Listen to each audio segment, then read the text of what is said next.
Hey guys, welcome back to my channel, or welcome if you are new here. This video marks our first episode for this year's Spooktober series, and I have a lot in store for you guys, not just true crime. I also have conspiracies, horror stories, and all that creepy stuff. So if you're interested, make sure you subscribe to this channel and turn on your notifications. However, for today, it is time for yet again another true crime video, and today we will be talking about the Halloween murder of Nikki Hutchings.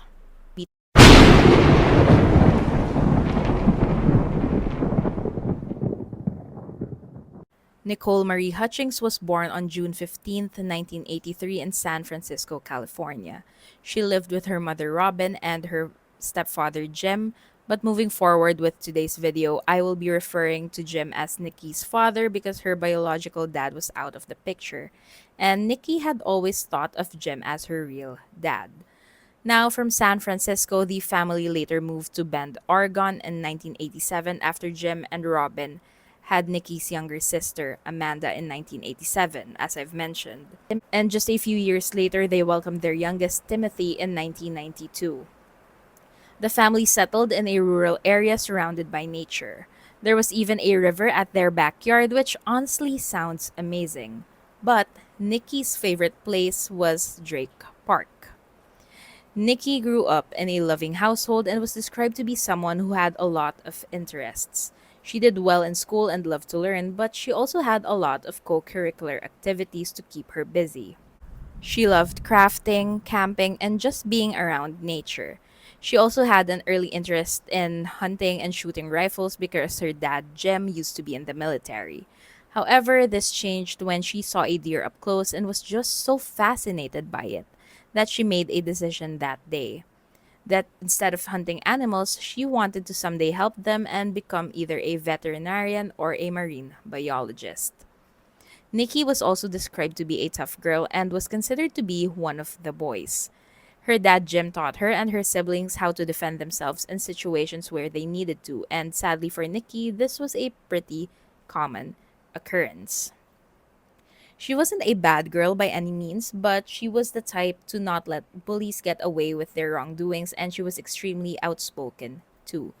Nikki would always stick up not just for herself, but for her peers as well. And because of this, she'd often get in trouble at school. And upon discussing this with her teachers and her parents, Nikki accepted the fact that she needed an outlet to get some of her energy out. She then decided to volunteer at the Humane Society of Central Oregon and would be assigned to work at the Wolf Sanctuary. And Nikki loved this. She was quite obsessed with wolves and dolphins. And in fact, she got a dolphin tattoo on her shoulder as soon as she turned 18. Now, an odd thing about Nikki was that when she was in the latter part of her teenage years, she didn't really stay put in one place for a long time. She would move out of their home to live with a friend, move in with another friend, and then move back in with her family. And this was Nikki's norm. However, she decided to permanently move back to her parents' house in 2004 when she was 21. Specifically, she moved back in on September of that year, and her parents were so happy that she was back.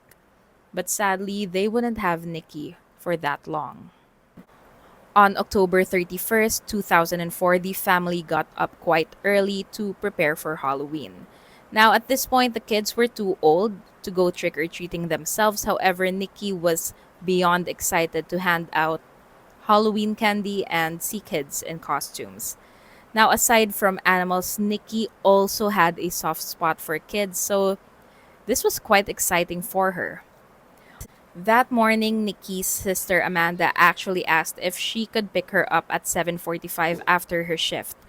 However, Nikki declined because she was going to be busy and told Amanda to ask their dad Jim instead. Amanda said okay, no problem. But before she even left the house, Nikki pulled her aside with a very serious look on her face and asked if they could talk after her shift or after she got home from her work. Amanda saw the worry on Nikki's face and said she still had a few minutes to talk, but Nikki told her to go and that they would talk in the evening instead. Amanda agreed and left for work, not knowing that this would be the last time that she would ever see her sister alive, and that they would never be able to talk about whatever it was that was bothering Nikki. Now the day went about normally. Nikki was helping Robin with errands and some Halloween preparation. When nighttime fell, Nikki was the one to hand out candy to trick or treaters, and she happily did this until they ran out of Halloween candy. And after this, she was extremely exhausted. But at 10 p.m., there were knocks at their door again. Now, Robin, who was finishing up with a few chores, told Nikki to check who it was since it was a bit too late for trick or treaters. And upon opening their front door, Nikki was greeted with some of her friends who asked her if she wanted to go to a party that was being held at another friend's house nearby. Nikki said yes and told her mom that she won't be long, and it seemed that she did plan on coming home quite early as she left her purse, her wallet, and her ID cards at home. The next morning, November 1st, Jim noticed that Nikki wasn't home. He had no idea that she left for a party the night before, but after being told, he thought that Nikki may have just slept over at a friend's house, and he and Robin weren't really that worried about it. However, in the late afternoon, there was still no sign of Nikki. They decided to call up some of her friends to ask if they'd seen or heard from her, but nobody knew where she was. And this is when they started to grow concerned and contacted the Bend Police Department right away. And honestly, in stories like this, it's just so frustrating how when teens and or adults are reported missing, it's not taken seriously by the authorities right away. It really irks me. But anyway, after a while, the family still hadn't heard from Nikki, so they gave further information to the authorities, asking them to check out Nikki's boyfriend, Bobby.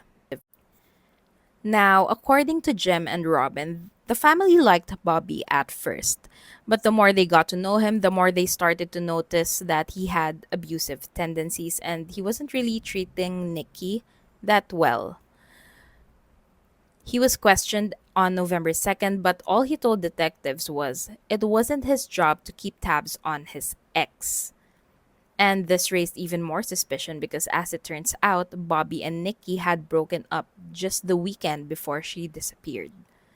And based on how Bobby was acting, it didn't seem like an amicable breakup at all. However, when Bobby was taken in for questioning, he had a solid alibi and also passed the polygraph test, and he was therefore cleared as a person of interest.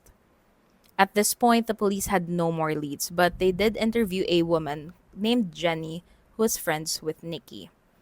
Nikki would babysit Jenny's kids from time to time, and the party Nikki was last seen at was also held at the house that Jenny shared with her 34-year-old boyfriend Lauren Bowers and their 23-year-old friend Craig Whiting, who were also good friends with Nikki.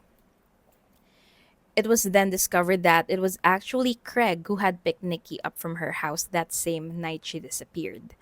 He said that he wanted to cheer her up after he heard about her rough breakup with Bobby, but both him and Lauren had no idea where Nikki was, and that they last saw her that night at around midnight. Other people who attended the party were also interviewed, and most of those who had seen Nikki that night said the same thing, that they last saw her at around midnight but had no idea where she went.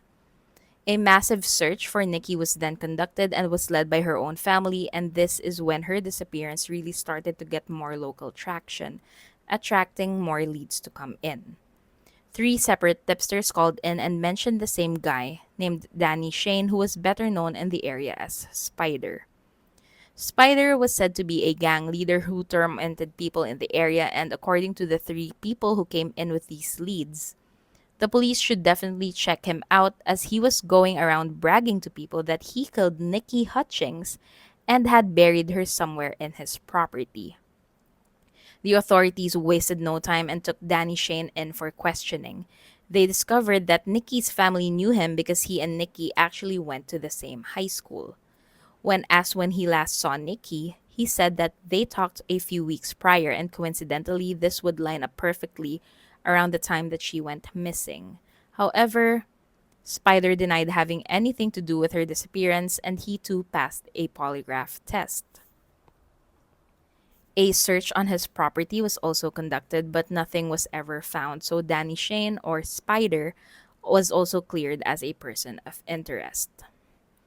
A few months later, Portland, Oregon police received a call after a dead body matching Nikki's description was discovered. However, this woman did not have a dolphin tattoo on her shoulder and was therefore ruled out to be Nikki.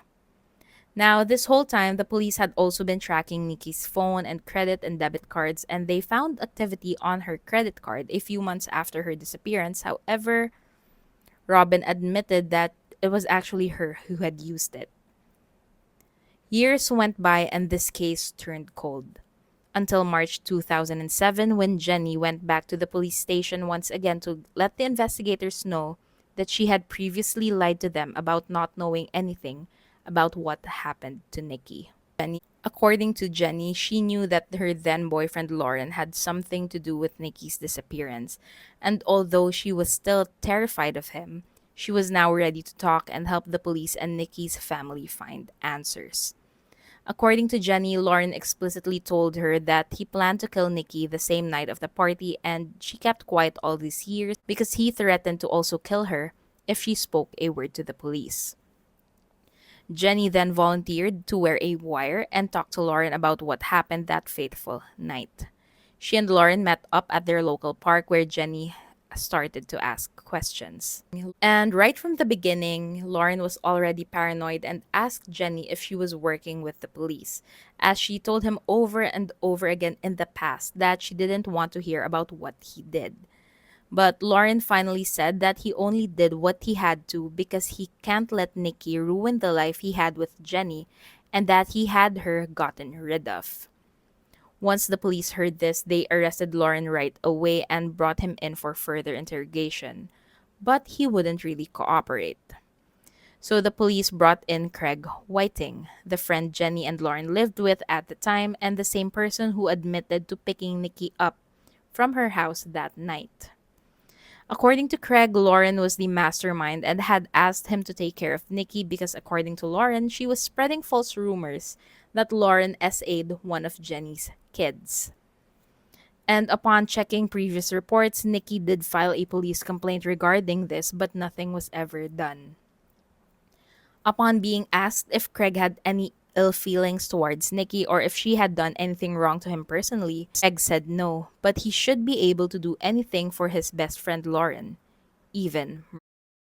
Now, I just also want to point out the fact that Nikki's family were quite familiar with both Lauren and Craig as they were very good friends with Nikki. In fact, they even had a nickname. I forgot what it was, but they had a nickname for Craig. And they were quite fond of him. They really liked this person because he seemed to be a jolly guy. And take this, when they were younger, a few years prior to the incident, Nikki's family took Craig in. So I don't know for how long, but he lived with her family for quite some time. And they took care of him as if he were their own. And this is how he repaid Nikki and her family. Anyway, back to our story. After making this confession, Craig then agreed to lead the investigators to where Nikki's body was buried. And he did this not because he was feeling guilty, but because he wanted to avoid getting the death penalty. The authorities were then brought to a remote area around 35 to 40 minutes away from the house where the party was held. Cadaver dogs were brought in, and in just a few hours, they were able to find and unearth the remains of 21-year-old Nikki Hutchings. According to Craig, Lauren wanted to silence Nikki, and at the beginning of October 2004, they started to make a plan. And since Halloween was coming, they thought of the perfect one. They planned to throw a huge Halloween party and invite Nikki. That way, they could get her extremely intoxicated, and there would be a lot of people who could easily be considered as persons of interest aside from the two of them. And honestly, this plan would have worked perfectly if Jenny hadn't decided to talk, so I'm glad she did. At around midnight, Nikki was already hammered. She was then forced into a white van by Lauren and Craig, who then drove her to the middle of the woods. She was dragged out of the vehicle and was put beside a shallow makeshift grave that was dug out by Craig and Lauren the night before. Craig then took a tire body out of the vehicle and hit Nikki on the back of the head. However, she simply got up after this. Frustrated over Craig's weak blow, Lauren took over, took the tire body out of Craig's hands, and hit Nikki multiple times before stripping her off of her clothing and pushing her down the 3 foot deep grave. Upon autopsy, it was discovered that Nikki had dirt in her lungs and that she had died from suffocation, which means that she was still alive when her two good friends pushed her into the grave and buried her.